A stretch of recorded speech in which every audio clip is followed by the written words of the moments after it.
All right. Hello, everyone, and welcome to Spirit and Spark TV. This is Christina Woods, and I am here today with Venus Castleberg.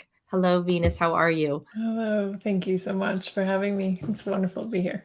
Yeah.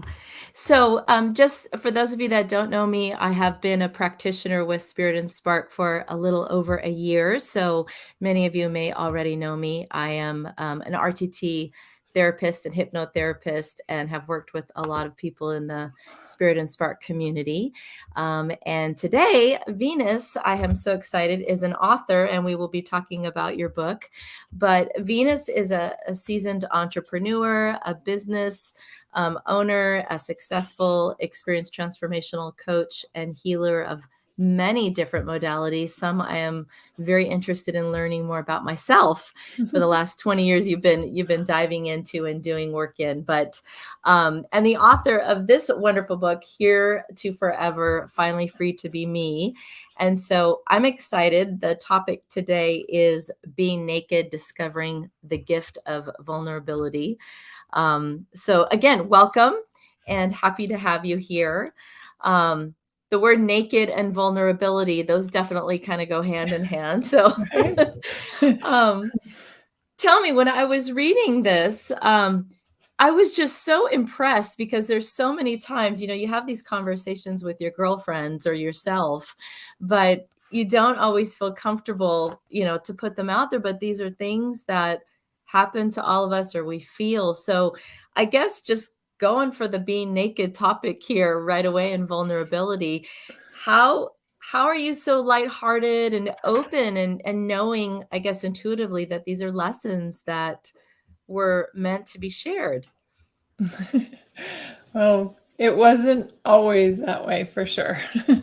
Yeah. I found myself very guarded, and it was actually the writing of the book that helped me kind of unlock a lot of that. Was like, um, I guess maybe even reading my own book, thinking, well, it's not as bad as I made it. Like, Mhm. or as like the secrets that I was keeping are not that big of a deal, Right. But you definitely have. We almost always create bigger stories in our heads, like, is this going to be a big deal, or people are going to think I'm crazy, or they're Right. really going to think I'm weird, or what. Yeah. Yeah. All those things that we hear or like you said, I'm broken. I'm broken and everyone's going to find out or what's wrong with me or until it clicked to you that no, I'm not broken. Um Tell me what was the most cathartic, because it sounds like there's a big healing process of writing it, but a lot of light bulb moments as well. Share a little bit of that with the viewers and with I'm interested. Cool. Yeah, absolutely. There were lots of light bulb moments for sure. I think probably for the biggest thing was I had written this book, and then before I finished it, I promptly got into an abusive relationship. Mm, And it was almost like I needed this last bad relationship to kind of help me work through a lot of the stuff that I had even written about. And just being in that relationship and going, okay, wait, I know I can change this. And I use some tools from Access Consciousness to change them.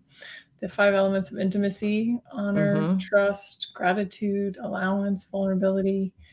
And those tools changed everything for me, because I finally started to look at me as not being broken, and Mm, me as not being a bad person. And because it's again amazing the stories we tell ourselves in our heads. right, So right. I know, just I can relate to that so much. I think I had a story of I was bad and so, I must be bad if I do this or think this or feel this. And then one day you realize, no, actually, no, I'm not bad. and and then everything just kind of shifts and you're able to help other people. So other people that might be listening that are in relationships and not necessarily abusive relationships, but just we have these cycles in relationships where they certainly kind of send to the next level and we can heal and they can they can just be healthier relationships. What what lesson or what can you share that might help turn that around, or people what can you share with people that are either in a relationship that is kind of on repeat? Yeah. Well, I definitely was there, a repeat of bad relationships and abusive relationships. And then, no, I'm not, for me, it wasn't really physical, but emotional abuse Yeah, is still abuse. sure. Um, and for me, the final piece was being in this last relationship going, wait a minute, I finally saw the pattern. I think Mm, seeing it is the first step, is like that you even know you're in a pattern, because a lot of times we just keep going until we're like, wait, this seems very familiar. I've right. been here before. And then when you get that you've been there before, then that's the first step, because acknowledging where you are is the first step to changing anything in your life. What do you think of all the different modalities that you've learned, and just human walking the earth and all these experiences? What what do you think? You mentioned access consciousness, and it's so funny. Once I read that, I had never really heard of access consciousness, and of course, now in the last week or so, I've heard it everywhere, and people have been posting about it. So, I that was a gift you gave me to open that door and learn more about it. But of all the different things, what do you think? Was that moment that made you start to have more reflection? Because I would say even at a pretty early age, you started to have moments where you would notice you'd maybe pull back on friend groups, or Mhm. have moments in your life where you would say, I need to kind of change my behavior or think about this. Yeah. Yeah, I actually had a friend acknowledge me once she said I was courageous, and I asked her why, and she says, because you change things. And I was like, so it is kind of the way I'm wired. It doesn't mean Mm, that anybody isn't can't change anything. mhm. You can, but you have to want it. And I'm like, okay, that's not working, I'll change it. That's not working, I'll change it. And so I would say, again, just the wanting to change something, you can Mhm. change it. Mhm. And having the trust that the other side it will be okay, Right. you Yeah. know? Yeah. Sometimes that uncomfortableness is like, "All right, well, the other side, even if it's uncomfortable, it might be better than this." Right. One of the people here, it says, "It feels nearly impossible from healing energy with hope. It feels nearly impossible to get out of my 20+ year relationship with 4 kids. It seems like there's no other way. A battle between my head and my heart daily, of course." Um, any tips or advice just for people that are in really long relationships and families to be able to make change and grow when sometimes, I heard you on another podcast, we certainly can't change other people. Mm, What advice do you have when knowing that? right. Well, I will say this. One of the reasons why it was so powerful taking on those 5 elements of intimacy with myself was I did it in that abusive relationship. Mm, So I didn't leave first. I took on, okay, I need to soul search. I need to get into me, and I need to work through this inside of this relationship. And at the end of it, I then had the courage to change it. But it was only the willingness to dive in. And that you can change you. You can't change anybody else. right. But if you want to change something, you can. It's going, okay, I don't want to change. I can't leave. And it's fine. You don't have to. I'm not telling Mhm. everybody to leave everybody, but you can still look to yourself and become your own source, become the person that you've been looking for. Right, right. What are some of the things that stop most individuals? Because you coach, and Mhm. so you've done your own healing and your own journey, but you coach, you work with a lot of people, you have a lot of different modalities and energy work that you help people through. What do you think stops most individuals from being able to have that self-reflection or those moments where they can make a shift? I'd probably say belief first. Mhm. like a belief that you can change it. Um, we and I'll speak for myself. For a long time, I was resigned. I was like, it's just that's just the way life is. It's not gonna. And but then the belief, wait a minute, I've changed a lot of things in my life. I can change this. You know. Mhm. Um, so if you can believe that you can change it, and like I said, acknowledge where you are, then you really are on the step to. That's your first step to changing Yeah. anything. Yeah. Yeah, and not to get into, we all believe in something different, but if there is something bigger that you feel, that can be very inspiring when you don't have anything else, right? To help you know that, okay, I'm part of something bigger and I might not feel supported down here on the ground, but I feel divinely supported and that can help propel. I have a lot of clients that and even moments in my life, of course, where, all right, I'm motivated just by the fact that there's something bigger going on. I know that I'm here for a purpose. Yeah. Sometimes that's all we can tap into. So do you believe that not being in a romantic relationship is better than being in one, or how do you feel about that? I don't actually feel that way at all. I have a very generative relationship right now and partnership. But I think that you have to figure that out for yourself. I Mhm. mean, I definitely have taken time not being in relationships, and time to heal, time to change. I knew getting into this one that I would no longer be in a relationship that didn't add greater to my life.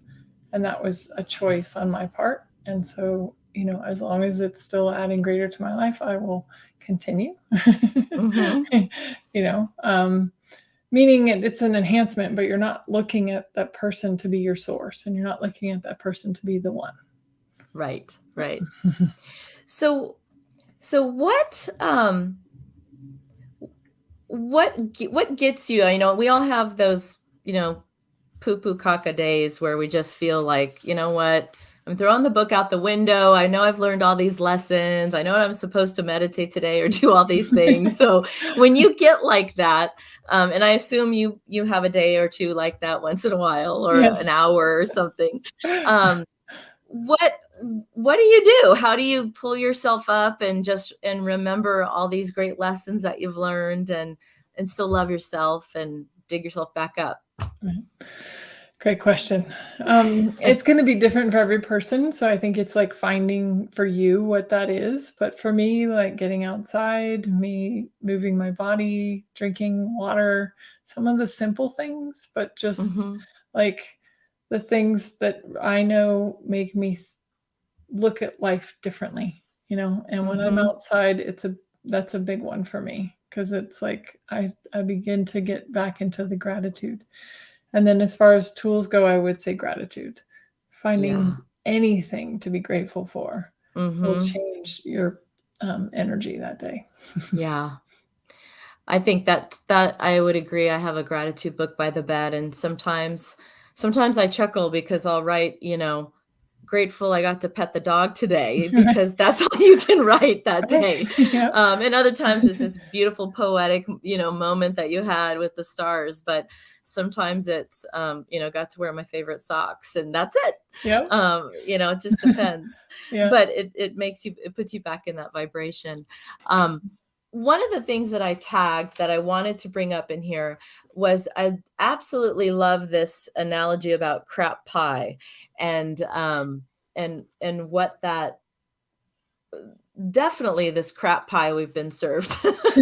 So if you want to tell everyone that doesn't know about crap pie and finding the one and what that is, because it just messes with a lot of us and makes us have to work a lot of things out, I think.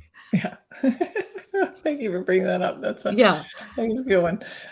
Yeah. So for those of you who have not read my book or don't know me, my book is basically my journey about seeking for the one, looking outside of myself for the man, the place, the job, the anything that would make me feel whole and complete and not broken.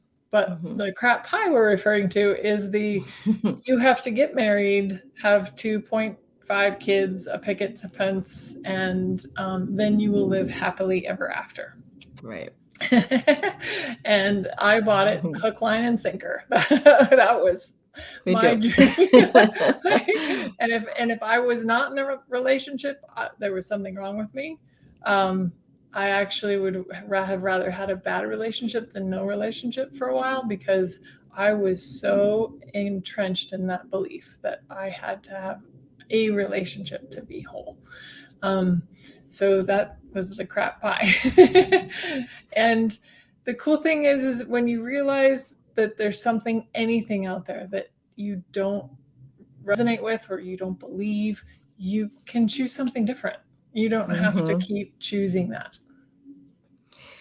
Yeah, and I think that's just, it just creates so much noise, right? About even if that's what you want, and that is, that's Right. exactly in alignment with what you want. Um, the fact that if you get that, everything is going to be okay. Of course, not everything is going to ever be perfectly okay. So then when you get there, you feel like you did something wrong. And so here we are again thinking, must be me, Right. when it's not. So yeah, I ate some of that crap pie there for a long time too. And you know, I just think it's such an important thing for people to hear. And I try to instill, I have 2 boys, and, before I had this career, I was in higher education, and that's a whole different kind of crap pie, that if you do this education, you're going to have this great life forever. And everybody will want to hire you. And, that's not happiness or what you'll end up necessarily doing either, maybe, but, you have to find it within. So, whether it's love or whatever it is, you know, make sure you're eating the right pie, I guess. And I love this giant sandbox analogy, that the universe is not judging. Um, do you want to elaborate on that a little bit? Because that's going to be one that sticks in my head. I appreciate that. Oh, yeah. Well, I firmly believe the universe is conspiring for us, never against us. And it Mm-hmm. doesn't matter what's going on in our lives. There's nothing working against you. It's all working out in your favor, even if you can't see how right now. Yeah. And I just don't believe in the judgment. I don't believe there's a judging God up there judging us for what we're doing or not doing. We're Mm-hmm. just all down here playing in a giant sandbox, and how you play in the sandbox is completely up to you. You can throw temper tantrums, you can play with trucks, whatever, it doesn't matter. Yeah. But you're not doomed if you decide to throw a temper tantrum. Yeah. It's just an experience that you're It's having. okay. It's Yeah. okay. Yeah. It's okay. Sit in the corner with your back to everyone. It's okay. Yeah. Yep. Um, So there was a moment in your book about at the camp with all the young girls, and Mhm. kind of a moment where you realized everyone had an experience of abuse together, where it was a very healing moment for everyone. And um, tell me, I think where it brought me was how important it is for all of us to just, no matter what the topic is, to know we're not alone. Mm. And even if we don't know who may have experienced what we're experiencing, just to know we're not the only one. So I don't know if there's anything you can share about that lesson, and I'm sure you've seen that repeated um, on your own journey. Yeah. So I was sexually abused as a child, and when I was 18, I had a cabin full of girls, and they were all like around the age of 10, which was also kind of Wow. an amazing. And 9 out of the 10 girls had been abused or sexually assaulted in some way. And I knew in that instant that if I had not gone through what I went through as a child, I would not have been able to hold the space for them.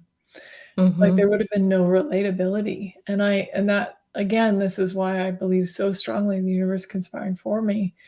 I don't look back at my abuse as something was wrong. I'm like, I can see how it worked out. Yeah. And I could be there for them, and it really was healing for all of us, because even I was able to let go of my past in that Yeah. moment. just Yeah. be real and honest. And Yeah. um, I love this quote. In fact, I quoted it to my partner here because it resonated. So I'm not interested in coexisting. I'm interested in co-creating. Mhm. And so I call myself an empowerment coach, and I work with women, and that's simply because I had to work very hard to even feel empowered, and I know what that feels like, and I think it's all about self-love and compassion. But that thought of co-creating and making something happen, that really opened up a lot for me. It kind of shifted things here in the house. So um have you gotten that feedback from others, or Yeah, definitely. Let you. We we were all kind of taught that you get the house and the 2.5 kids and the white picket fence, and then it's coasting mhm. until you live happily ever after and die. Right, right, right, Like right. so, the co-creating is, yeah, it's like you can create your lives together. It can be even better than it was in the beginning, you know? You can get past the butterflies and the excitement of and have it be something that grows and gets greater. So, yeah. How can it be even better and Yeah. better and so Mhm. on? Yeah. Um Great question to ask. How does it get yeah, better oh, than this? yep, that's great. That's great. Um so what being vulnerable, it it takes a lot of uh, guts and self-love, and also just understanding, like you said, it's the universe has gifted all of these things to you, and they've all happened for a reason. So what might you say when someone feels like they hold back? Because I feel like so many people feel like they have to put a filter on before they talk to make sure what they're saying is okay or will be accepted. And I know in my own circles, I'm definitely just been the one to say, and this has only been recently, to feel more comfortable saying things and just saying, yeah, I've had a shit day yesterday, or I don't feel that great, or my heart's broken right now, or just being vulnerable and finding that people open up. So what suggestions or do you have to say about just jumping off the diving board in that area? Well, one of the things I do at the beginning of my podcast, almost every time, sometimes I forget, but is for us to take our deepest barriers down, even the ones we don't know about. Mm, So to just come with no walls, no barriers, no, and just be you. And mhm. I've never been uninspired by somebody who was totally them You're and right. honest and vulnerable. I never. I so all the lies that we keep telling ourselves that somehow it's better if we show up perfect, we show Mm, up, like if we're right all the time, those are just lies that keep us mhm. separate. And that the willingness to have no walls, no barriers actually allows us to be connected more Yeah, because we yeah, don't have to show up with a pretense. So I just encourage people with the deepest barriers down, and everybody's got to do it at their own pace. So mhm. I'm really careful, even if somebody's coming to me and I can tell they're guarded, I'm really careful about putting anything in their space. If they're asking me for coaching and we're in a session, that's different. But, you know, it, people have to find their own way. And the Yeah, best example I can be is to be me without my walls and barriers. yeah, that's true. There's no right pace or Right. way to be vulnerable. Yeah. People will do it, and I think what's hard is when you have the courage to do it and it's not received well, um, because that's what's gonna happen sometimes. We crawl back in and say, "Uh-oh, I shouldn't have done that," or, um, and then having the courage to come back out again and eventually not being impacted by how others respond, and it's okay, I don't have to, appeal to everybody. Um, one thing that you said about being perfect, I just read a book called Tell Yourself a Better Lie, that's written by the hypnotherapist that I trained with, and, it's all about that, like, we've told ourselves so many lies. If we're gonna tell ourselves a lie, just tell yourself a better lie because it's half this stuff's not true anyway, so tell yourself a better lie, and I keep thinking about that because so many things, they're just not true, Right. and you could just throw it out, and I know it's, sometimes easier said than done. Um, Let me see here. Is there anything, about let's see here, about just the experience of writing the book? I'm sure it was, like you said, a healing journey, but I guess at what point do you sit back and go, "Okay, I'm gonna write a book"? I know maybe I should have asked this in the beginning. I'm going a little backwards here, but, what prompted you and sparked this? Well, interestingly enough, I think it was kind of like a bucket list thing where, hey, I'm gonna just write a book. And but I will tell you this, and this is my personal story, so I don't know if it's true for everybody, but I'm writing a second book. And I will tell you that if you have not learned, gone through, become vibrationally aligned with what you're writing, you will have all of Mm. that stuff come up. So this book was actually written 6 years ago. Oh, And it took me 6 years to publish interesting. it. Yep. Um, and but I had to heal. I had to, fall in love with myself. I had to let go of bad relationships. I had to use the tools that are now in the book that, that part came later, but it was just like writing the book is one thing, but Mhm. publishing it, Being yeah, seen, right? yeah, Yeah. being vulnerable. Yep. Like I now I make the joke, all my secrets are in the book. There you go. Yeah. so, so I mean, a lot of people read it because they want to know my secrets, and I'm like, I'm free. I have total freedom now because I don't hold anything back from anybody because I don't. It's all in the book. So if you read the book, then you know. And if you didn't read the book, well, it's out there anyway. And I don't know if you read it or not. So Right. I've been able to just be me. And the writing of the book it's a process. It's Mhm. definitely a journey. Was there something that you are free of now that you didn't expect? Or a lightness that you didn't expect to feel? Yeah, I guess the amount of exposure I've gotten. Yeah. Like I'm definitely more in the light, Ah. and I definitely find myself I used to be more reclusive. Mm. Not necessarily out there with people as much.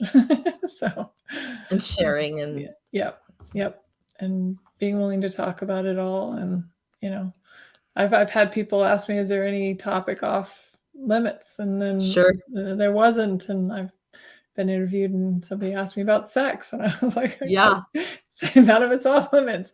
But that before it was published, I would be shy. So, Yeah. Yeah. so I Well, it was inspiring because writing a book is on my bucket list, but I would have to say I'm still in the healing journey part of it because being seen on some of those things I wanna write about, Mhm.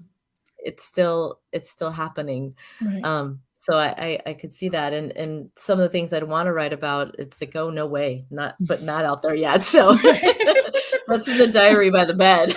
Right.